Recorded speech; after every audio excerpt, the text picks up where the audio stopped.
Uh, so let me, yeah, you are right. Somebody said if you go by the accent or the accent of that guy, he probably lived abroad. You get that now? Yeah, his accent shows that he probably lived abroad and he went back there to participate in that scam. No integrity. There are many people like him abroad who are also pushing at different level, right? Trying to push for their own place where they can also get something to chop. From that, they are abroad, though. Men of no integrity. I'm talking about, that's why we call them the Bele lecturers, the Mumu lecturers, the Mumu Madus. They are abroad. They are Brodian bat idiots or Buhari idiots. They are chancers, bunch of low lives. Most of them are those you see on social media, right? Downplaying what is going on in Nigeria. So when they go to Nigeria, when they get the opportunity there to go and rob them, they will take the money, buy houses abroad. Once they are no longer part of them, they return back to where they come from. And then they will become philosophers. They'll begin to tell you about how politics works, how this, or in fact, they may even turn to the lover of Nigeria, anti-bad behavior. Do you get that? Or no integrity. Like somebody said that it sounded like somebody who lived abroad. Of course, he probably did live abroad. He came to tell you that the applications for student loan, the regions, the institutions that were sending more application, they are from northern Nigeria. No data provided. No directive given to say, oh, go to this social platform. You will see everything there. Okay? Not a single institution is mentioned. And say, Ahmadu Bello University, for example, right? Ahmadu Bello University, they have about 2,000 applications. Then, what do you call it? What other university there? Sokoto State University. They said they have about 1,800 applications. And I'm talking about this application ranges from all, levels, so, and we are working through them. So compared to the application we received from Oyo State, that is just 120. Now you have to present data and say, please, if you go onto our website where we publish all of our actions and activities, give me a sec. There's something cleaning. They are cleaning the windows of my outside window. So that's making that part noise. So don't go anywhere yet. You don't cast last. Everybody go chop breakfast. You don't cast last. Everybody go chop breakfast. You don't cast last. Everybody go chop breakfast. Last. Sorry about that. I have to shut the window. So there's no platform to verify anything. Okay? It was just like, I am telling you, I'm the one in charge. Mr. President has given us money and we disburse the money. No comparative data to actually tell us, to prove to us that the Southerners are not applying. Right? Then he said other things like, then they brought this guy. They said that one is the NANS president, National Association of Nigerian Students president. Now that one dressed like Agbero. Say, we are so grateful. Thank you so much for this. This is so kiniko. In fact, they even posted pictures of 4 people from Kano who collected the student loan, 250, 350, 3 something. And they took their pictures. I told you that's what they would do. In fact, with the billions they are going to steal, right, that you will never see anything. They are willing and ready, just like the money they are sharing, the Ministry of Humanitarian, whatever, right, disaster, anti-poverty management, You are hearing about all the billions. 4 trillion naira was shared in a space of 4 years under Bokuwari, 4 trillion. But if you go online, you will see people that they gave sewing machines. The people they gave check of 10,000, 20,000, 30,000, like that. If you go online, you will see them. But when you put all of these pictures you see online together, they no reach 100 billion naira. Over 4 trillion naira was spent. So more people enter poverty. And the people that were supposed to lift people out of poverty, they became richer because they lifted themselves, their families, their friends, extended and close. Not extended. They lifted themselves out of poverty. They became multi-billionaires. The people that they were supposed to give the money to, they became more wretched. They are now in the basket of the people that the World Food Organization warned Nigeria that these people will starve. They will starve in the next few months because Nigeria faces the worst starvation ever. And that one is still coming. It's part of the Shege package. So this guy that is telling you that they've released money, we will disburse the money. He said they would. Meanwhile, he said people have been benefiting as well, but no real figure is given, okay? Because the people benefiting are themselves and their family members, not as students, but as the beneficiary of the largesse, free money. Here is the Abacha bagman. Remember him, Atiku Abubakar Bagudu, the former Kebbi governor, who is now the Minister of Budget for Tinubu in Nigeria. Abacha bagman, the man that helped Abacha to siphon over $20 billion from Nigeria. Long story, is the guy in charge of the Nigeria economy, budget, or what have you. Now, working with Tinubu, he said, make all of you still endure. Just endure. Tinubu policy will work. They have sent 6.2 trillion extra to upgrade the 2024 budgets. And it's to pay salary of workers, 70,000 naira salary. So please, don't protest. Listen to the bunker. Special Assistant to Kalu, Dr. Kalu Idika, Nigeria's Minister of Finance then, who cut his teeth in Asian countries. And he used to tell us that as an economist covering Asia, he was aware when South Korea, monthly they will shave the heads of their daughters to make wig out of the hair. That is their number one export. And then refrigeration technology came about. And because of the refrigeration, they started to export fish before they go into other garmenting and shoes, before cement, before other industrial. Today, we want to be like those countries. We don't want to go, certainly we are blessed, we don't have to cut children of our hairs. But we have to also recognize that countries that achieve development took choices maybe that we should have taken together. And that's my point of, we have a leader who is not even saying, let's blame this or let's blame that. No, we are not where we want to be. How do we mobilize all together? Our children need to appreciate this fact. It's not a pleasant conversation when any father calls the children and tells them that, look, I'm not as rich as you think I am. Let's face it. But that conversation will build a better family. Rather than a situation where children feel self-entitled and they just blame the father not knowing that even though, yes, he's the authority figure, but he has his own limitations. So even a country is no different. So thank you, Chairman. I agree with your point that maybe here when we speak, we understand, but we have to break it down. The simple truth is that we have to make sacrifices in order for our country to achieve the growth that it requires.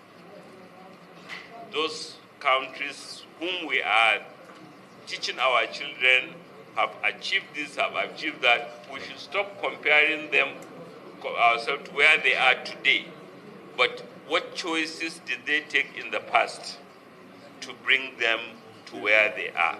We don't have to take draconian choices like that, but we have to make responsible choices. You are all politicians. There's nothing all of you here like than your constituencies to clap for you. Very well. That's the dream, that's the hope of any politician. But it is only a responsible politician, just like a responsible family of head of family, where he says, yes, much as I want you to clap for me, but there are choices, difficult choices that we need to make so that the future can be better. How we communicate this, I think, is something that we are all responsible. We are all in it together. You represent constituencies. Mr. President represents a constituency. Only that his constituency is the aggregation of all of yours. So that is a very important comment, and I will pass it on. And I will also reflect on it, on what we can do more. The question on why not education, like I clearly said, this innovative financial tool is not to the exclusion of our other priorities. For education, for example, the 2024 budget increased significantly funding to education. We are working with development partners and World Bank programs in order to generate more revenue, more funding, more support to fund education, so that we can do better in it. So it's not to the exclusion, but these are required because the investors are looking at them. We are not yet there with education. We hope to be, but certainly the increase in budgetary spending, which you graciously approved, can help us achieve more with education. Nuisance leleyi. Nuisance leleyi. He's an Oloribuku man, yeah? Somebody that's supposed to be in jail, but he's the one planning your economy. And he said, Nigeria is not rich. And Tifnumbu has taken a bold step to tell Nigerians that we are not as rich as you were made to believe. So right now, this hardship, wherever it is you are going through, you should just consider it as your sacrifice to make Nigeria better, maybe for your children, maybe not for you, but your children later. Because Nigeria is not rich. Nigeria doesn't really have money. And it takes a very good father to look at his children and say, hey, my children, I just want you to know, we are not as rich as I used to tell you. We are poor now. That's what the guy is saying. But here is in the last 1 year alone, okay, a poor country, Nigeria, under Tifnumbu, was able to spend 21 billion naira in building a new vice president's house. They were also able to use 12 billion naira in renovating Tifnumbu, Shitiman, and what they call their residential houses in Abuja and Lagos. The poor Nigeria was able to increase the budget of National Assembly from 245 billion to 370 billion naira. A poor Nigeria. A poor Nigeria was able to spend 58 billion naira on cars for the members of the National Assembly, who got 160 million naira SUV each. A poor Nigeria was able to also give 44 billion naira to judges, the Nigeria Judicial Council. A poor Nigeria was able to budget and give Bajabiamole 10 billion naira to manage his office. Immediately, Tifnubu came in. A poor Nigeria was able to give Ribadu 15 billion naira to maintain and manage his office as National Security Advisor to Tifnubu. That same office, for an upgrade, was also able to get 44 billion naira in the last 1 year for upgrade of their surveillance, of their this intelligence gathering. In the last 1 year, a poor Nigeria was able to spend in total 16 billion naira on Tifnumbu's and his wife's travel, as well as that of Shitiman in 1 year. 16 billion. A poor Nigeria was also able to budget 12 billion naira for the office of Remi Werekwe. Also, a poor Nigeria was able to give 90 billion naira to those who wanted to go and worship their Allah in Mecca. A poor Nigeria was able to actually deduct 5 billion naira for a yacht for Tifnumbu. A poor Nigeria was able to also expend 150 billion naira on 2 brand new aircrafts for Tifnumbu and Shitiman. A poor Nigeria can only pay 70,000 naira minimum wage to the workers who would have to sacrifice if they want Nigeria to be better. Dr. Zoe. This is a Monday morning in Canada. I normally don't start work early on Mondays, but I just came to do a few things, and I got a call from someone from Nigeria. And I don't think Nigerian politicians will make heaven. I'm just telling you. Nigerian politicians, they will not make heaven. They cannot make heaven. And let me just explain. You know, I just, sometimes I say things just to leave my mind. And I wanted to have a good week this week. You called me that, I know your friend got into government and they gave you an appointment as a federal something, I don't really know. And you came, you called me this morning. Things are going okay, good for you. You said you want to buy another house in Canada because you saw my post last weekend with a realtor, so I should help you connect and get a house here again. According to you, you've bought 3 houses already. You just want to buy the 4th one for your 4 children because you want to settle them. And you don't know how this government, whether it will last or not, whether Bagudu, you know, you said all that, and I was listening. You told me also that you don't do mortgage, you just buy cash. You bought 3 already, you want to buy the 4th one, and I was listening. And I should help you to buy. My brother, you can't make heaven. I know, you know your kids are here, that kids are grown.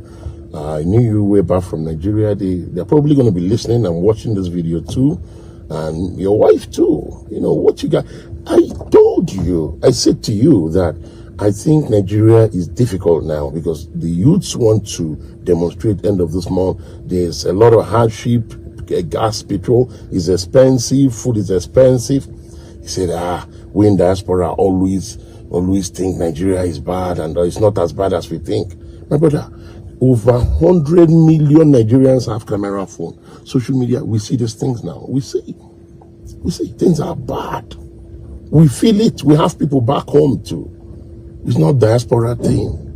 And you have the mind. How long this government don't deserve? You don't have the mind. You don't buy 3 houses or you won't buy the 4th one because you're not sure how long Bagudu.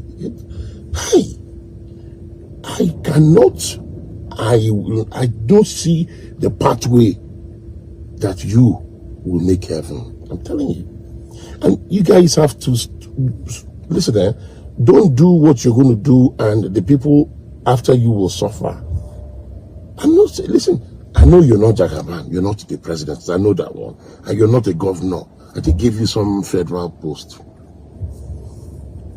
You won't loot Nigeria dry. Look at people, poverty, young girls are doing prostitution, yahoo, crime everywhere because of people like you.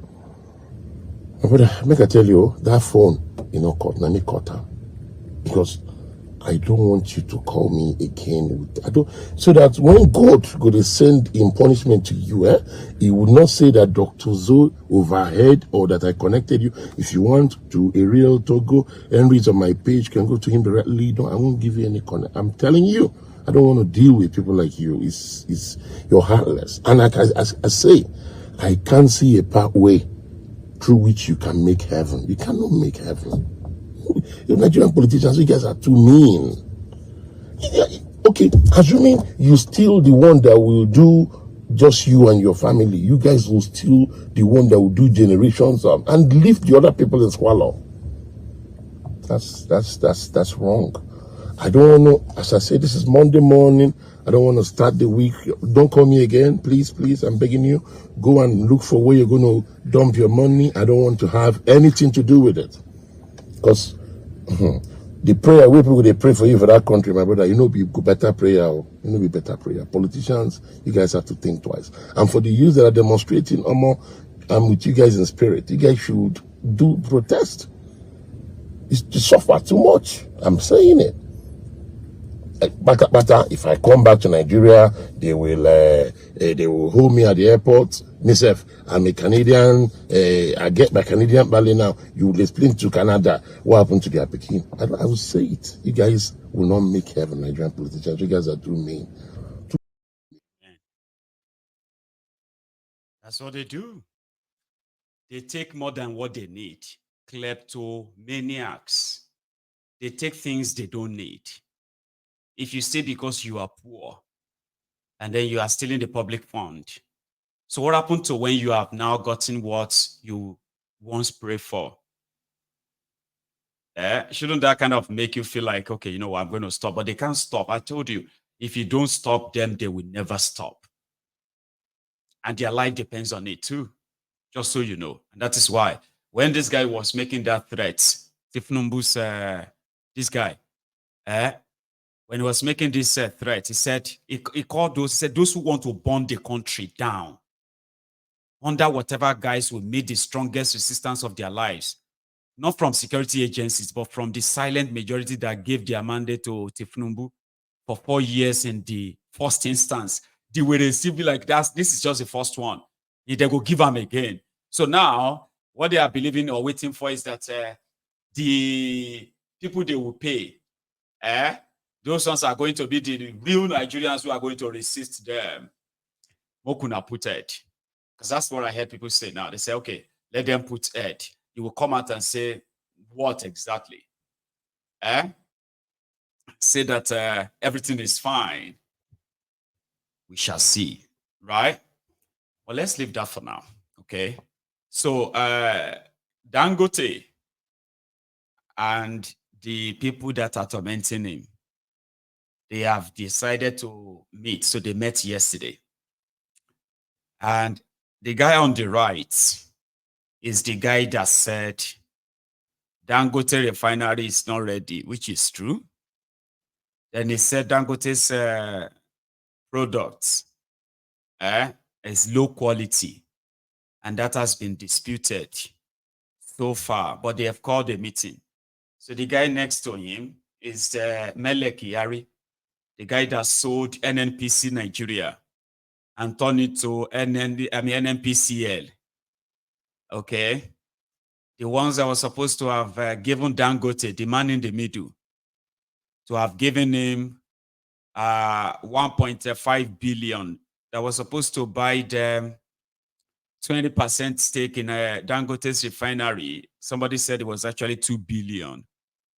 Now you see the man next to Dangote to his right, that is Oloibiri Ibiri. He is the Minister of State for Petroleum for Tifnumbu. And the other guy is there to represent another body. So they called a meeting yesterday to settle Dangote and this guy because their outbursts has made the public to suspect that there is a crack. And as it is, we'll settle them. Because normal, you and I were not supposed to hear anything. We're just supposed to kind of like, people like me were supposed to say what's going on, and you were supposed to doubt me and be like, how did you know? But since Dangote don't tell us everything himself, and they were telling us everything themselves too, so it was easier, and I think they felt like, enough. We can't continue like this. We can't let these things spill. This doesn't mean that the aggressive plan takeover is not over. Because I remember Dangote met with Tinubu twice, and twice after